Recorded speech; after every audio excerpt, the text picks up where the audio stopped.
You're listening to How to Turn 39, written by Colin Wright, read to you by Colin Wright. For those who left us messages in bottles, and for those who will read the messages we leave. Forward.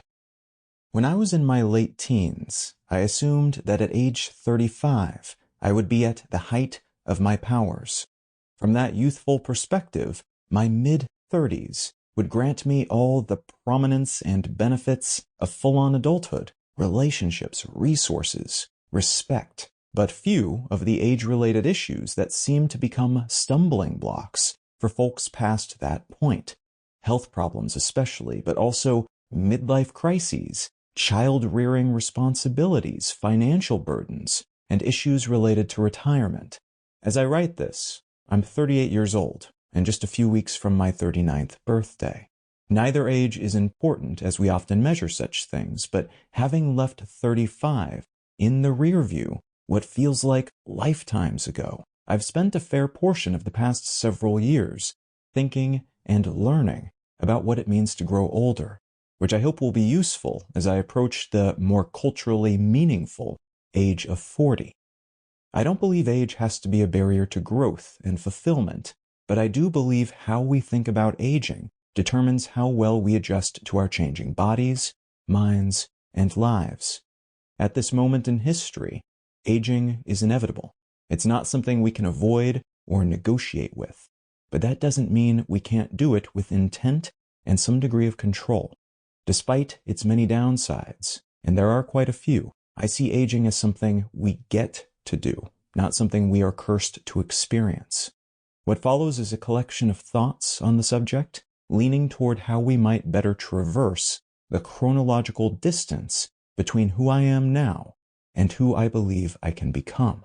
As with all my books, please graze broadly, keep an open mind, and take or discard whatever you choose. We are all different, and what makes sense to me might be nonsensical to you, and that's as it should be.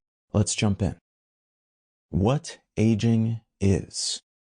Aging is a biological reality.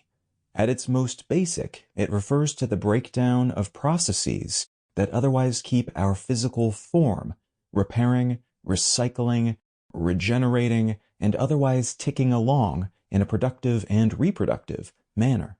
Some of our organs and systems, and thus some cells of which they consist, begin to go early.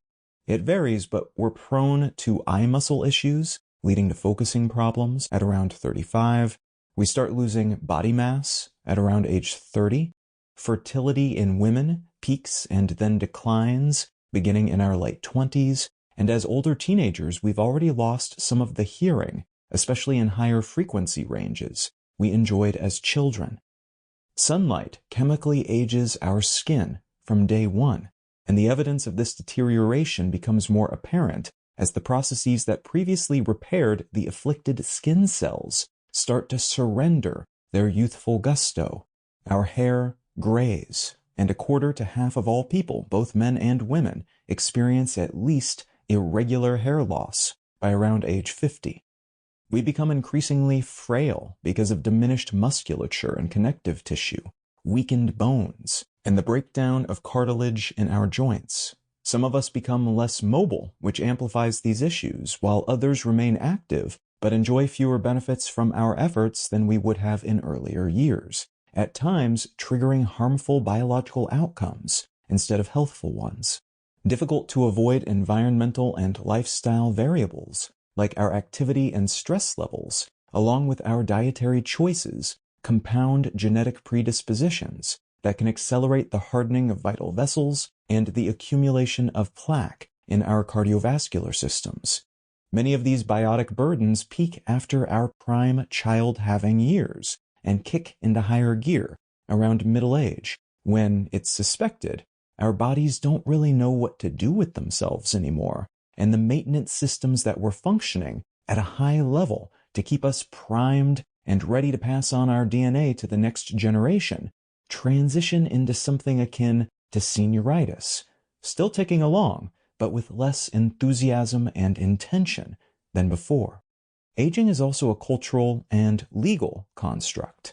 We are told Sample complete. Ready to continue?